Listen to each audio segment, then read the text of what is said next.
भगवान श्री कृष्ण से कितना कुछ छूटा।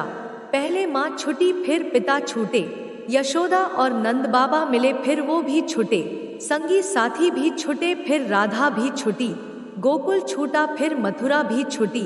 श्री कृष्ण से तो जीवन भर कुछ न कुछ छुट्टा ही रहा। अगर कुछ नहीं छूटा तो वो था उनका शरीर, उनकी मुस्कान, उनकी सकारात्मकता। इतना सब होने के बाद भी भगवान श्री कृष्ण दुख के नहीं, सुख के प्रतीक है। सब कुछ छूटने के बाद भी कैसे खुश आनंद पूर्वक रहा जाता है, ये श्री कृष्ण से अच्छा कोई नहीं सिखा सकता। माना कि दुनिया सुपरफास्ट है और कछुआ छाप है, परंतु इससे क्या फर्क पड़ता है। जीने के लिए चलते रहना जरूरी है, न कि भागते रहना।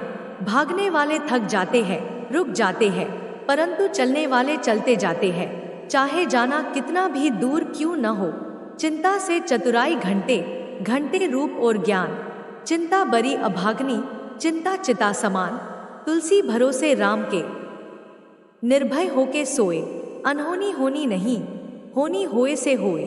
किसी की सहायता कीजिए तो ये मत सोचिए वो भी कभी हमारे काम आएगा। आप किसी भी मदद कर रहे हैं तो आप निस्वार्थ भाव से कीजिए, फल की इच्छा किए बिना कीजिए। नमस्कार दोस्तों, आप सभी का हमारे चैनल पे दिल से स्वागत है। आप किसी की भी सहायता करके ये मत सोचिए कि वो भी आपका भविष्य में काम आएगा।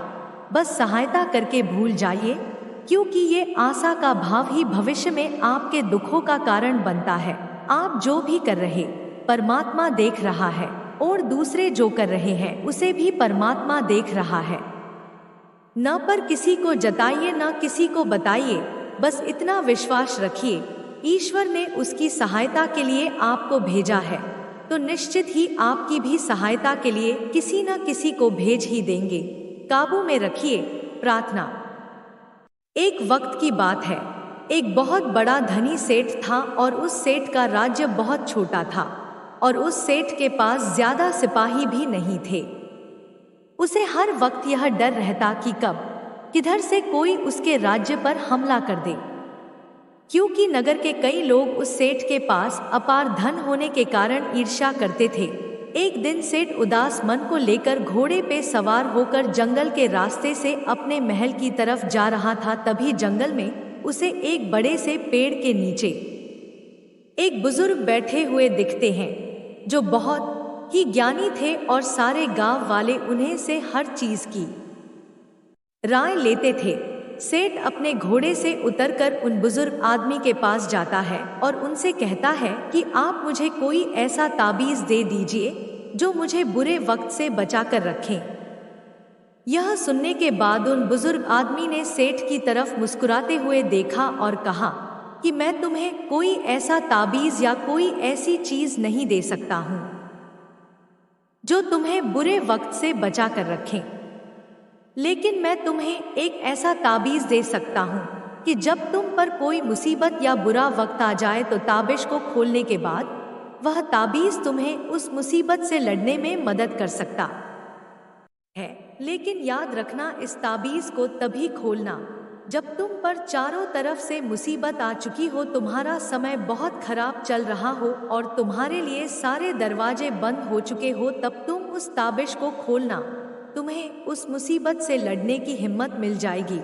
सेठ उस तावीज को लेकर वहां से चला गया। कुछ समय बीतने के बाद उस सेठ के नगर पर कुछ लोगों ने हमला कर दिया और सेठ को पता था कि यह उसके साथ एक दिन जरूर होगा।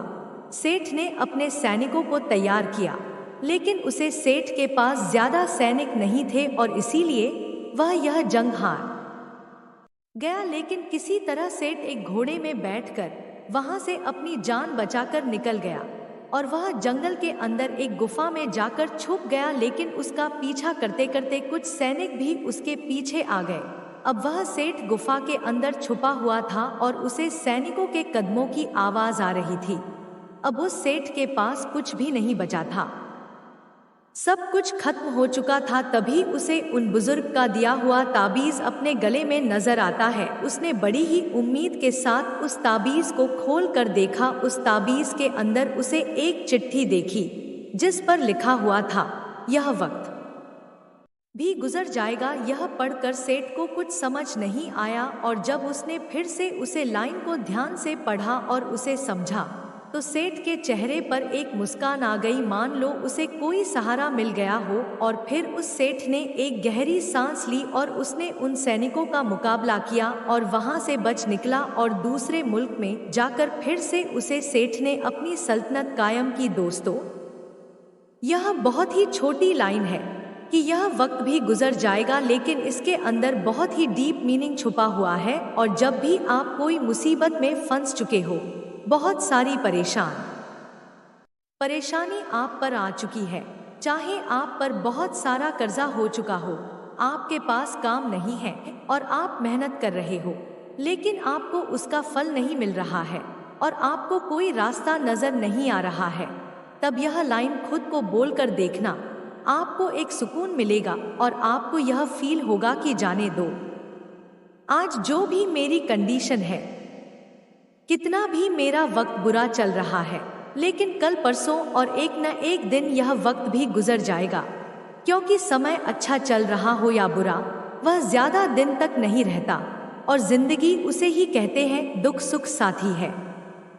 करते समय अपने दिल को काबू में रखिए, खाना खाते समय अपने पेट को काबू में रखिए, किसी के घर जाएं तो अपने आंखों को काबू में रखिए, पराया धन देखकर अपने लालच को भूल जाए, अपने नेकियों को भूल जाए, दूसरे की गलतियों को भूल जाए, अतीत की बातों को छोड़ दो, दूसरे को नीचा दिखाना छोड़ दो, दूसरे की धन को चाह रखना छोड़ दो, दूसरी की चुगली करना छोड़ दो, दूसरे की सफलताओं से जलना, और फिर देखे जीवन कितना आनंद पूर्वक बीतता है।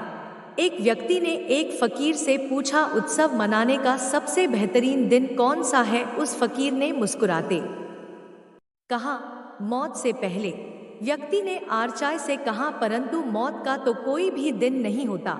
फकीर हंसा और बोला, जिंदगी का हर दिन आखिरी समझो, दूध को दुखी करो तो दही बनता है, दही को सताने पर मक्खन बनता है, मक्खन को सताने पर घी बनता है, दूध से महंगा दही है, दही से महंगा मक्खन है और मक्खन से महंगा घी है, किंतु इन चारों का रंग एक ही है, सफेद। इसका अर्थ हुआ कि बार बार दुख और संकट आने पर भी जो अपना रंग नहीं बदलता, समाज में उसका मूल्य बढ़ जाता है। दिल टूटने पर भी हंसना, शायद जिंदा दिल इसी को कहते हैं ठोकर। रोए बिना तो प्याज भी नहीं काटता जनाब, ये तो जिंदगी है जनाब, इतनी आसानी से भला कैसे कट जाएगी। आप कितने भी अच्छे क्यों न हो, फिर भी आप किसी न किसी कहानी में बुरे जरूर होंगे, क्योंकि लोग हमेशा अपने स्वार्थ के हिसाब से ही आपके बारे में सोचेंगे। अगर कोई आपकी कीमत न समझ सके तो आप निराश मत होना, क्योंकि कबाड़ की व्यापारी को हीरे की परख नहीं होती। जीवन में पैसा बहुत कुछ होता है, पर सब कुछ नहीं होता। इंसान उन चीजों से कम बीमार पड़ता है जिसे वो खाता है, पर उन चीजों से ज्यादा बीमार पड़ता है जो बातें उसे अंदर ही अंदर खाए जाती है। व्यक्ति उन चीजों से कम बीमार पड़ता है जिसे वो खाता है, पर उन चीजों से ज्यादा बीमार पड़ता है जो अंदर ही अंदर उसे खा रही होती है। हम उन्हें ही रुलाते हैं जो हमारी परवाह करते हैं, माता पिता पत्नी। हम उनके लिए रोते हैं जो हमारी परवाह नहीं करते हैं। जैसे औलाद, हम उनकी परवाह करते हैं जो हमारे लिए कभी नहीं रोएंगे। जैसे समाज, इंसान बड़ा हुआ तो बचपन भूलता है, शादी हुई तो माता पिता को भूलता है, और बच्चे हुए तो भाई बहन को भूलता है, अमीर हुआ तो गरीब को भूलता है, और जब बूढ़ा होता है तो भूली हुई सारी बातें को याद करके रोता है। जब आप जवान हो तो बूढ़े का सम्मान करो, जब आप कमजोर हो तो कमजोर का सम्मान करो, जब आप गलत हो तो अपनी गलती स्वीकार करो, क्योंकि जीवन में एक दिन आप भी बूढ़े, कमजोर और गलत होंगे। जो उदय हुआ है वो अस्त भी होंगे। आप हमेशा ध्यान में रखें कि आप अनजाने में भी किसी का दिल तो नहीं दुख रहे हैं। दोस्तों, मुझे उम्मीद है कि यह कहानी आप लोगों को जरूर पसंद आई होगी। दोस्तों, अगर कहानी पसंद आई हो तो कहानी के नीचे कमेंट जरूर करें। धन्यवाद दोस्तों, राधे राधे।